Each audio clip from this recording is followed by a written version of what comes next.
Okay, so some audience questions. Questions. Can we have the lights? Roger Mackey from Elevation Partners. Hey guys, that was incredible. Thank you very much. We've got a big election coming up next year. I'm curious if there are any issues that you see in Silicon Valley that we all ought to be focused on communicating effectively to the next potential president of the United States. That is, any common ground that we share, because it's weird. You don't actually hear any issues that people are talking about right now. And I'm curious if you guys have any in mind. Bill? Well, certainly education is one that I'd put at the top of the list. Are there technological solutions right now that they could do something about, or is that just sort of like the... No,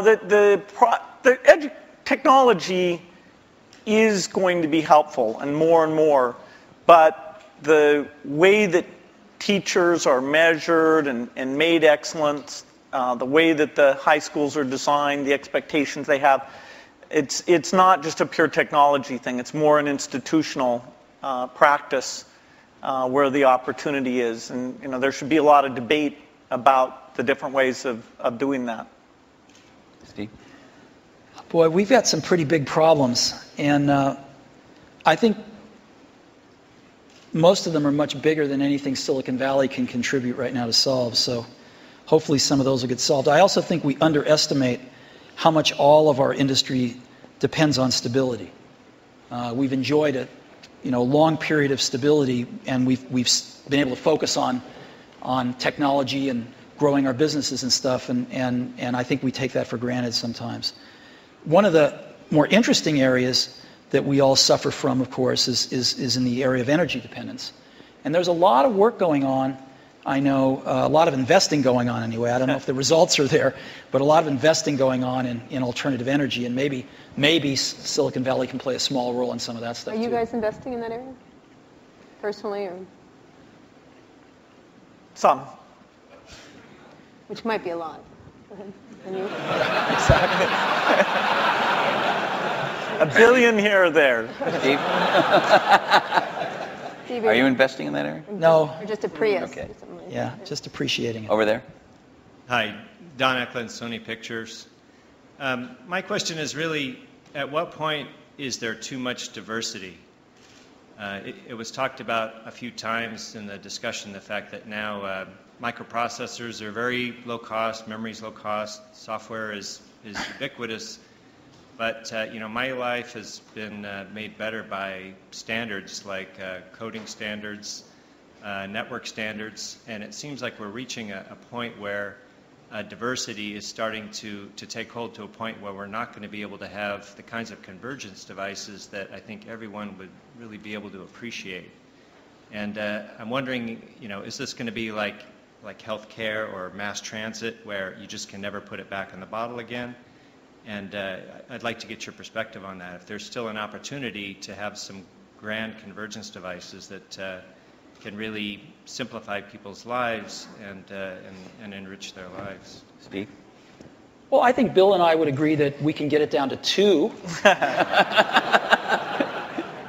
No, I think it's hard to limit imagination and innovation. I think there's always going to be a bunch of new great things, and I think that's part of what we put up with to get the innovation. We put up with a little bit of aggravation to get the innovation. And I think the marketplace is awfully good at allowing diversity when it should, and then getting rid of it when it shouldn't. And then letting it come back sometimes. Yeah. Well, not, yeah. I mean in terms of standards and things. The internet standards have been incredibly powerful. Video formats, things like this. And so I don't see things that are going to really hold back a convergence device. Sure, there's a lot of wireless approaches, but that's pretty healthy right now. They each have various merits. A few of them will end up overlapping the other ones and kill the other ones out. But I think the industry's done very well at latching on to standards for the things that there were no longer any innovation in, and then focusing on the places where it wasn't clear which approach was best. Jesse? Hi, I'm Jesse Korns with headbutler.com. Because you're not the youngest guys in the room anymore, it's perhaps appropriate to ask you a question about legacy, each of you. Bill, even your harshest critic would have to admit that your philanthropy work is, planet-shaking, incredible, and could be, if you make it, a second act so amazing that it would dwarf what you've actually done at Microsoft.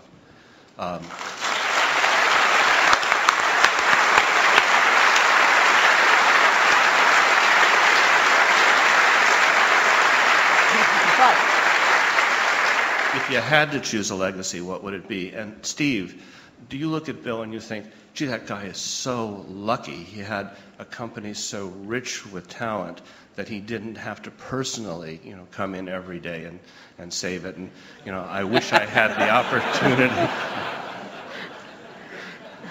Okay, he's not going to answer that one. Bill?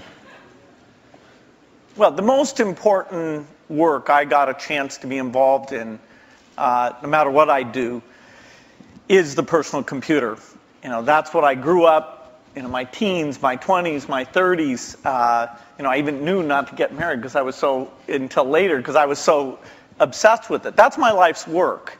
And it's lucky for me that some of the skills and resources, but I'd put skills first, that I was able to develop through those experiences can be applied to the benefit of the people who haven't had technology, including medicine, working for them. So it's an incredible blessing to have two things like that. But the thing that if you look inside my brain, it's filled with software and, the magic of software and a belief in software. That's not going to change. Okay. So your question was about whether I wish I didn't have to go into Apple every day? No, if you envy Bill a bit, this second act that he has. No, I think it's great. I think the Want to do world's anything else? But I think the world's a better place because Bill realized that his goal isn't to be the richest guy in the cemetery, right? That's a good thing, and so he's doing a lot of good with the money that he made. I'm sure Bill was like me in this way. I mean, I grew up fairly middle class, lower middle class, and I never really cared much about money. And Apple was so successful early on in life that I was very lucky that I didn't have to care about money then. And so I've been able to focus on work and then later on my family.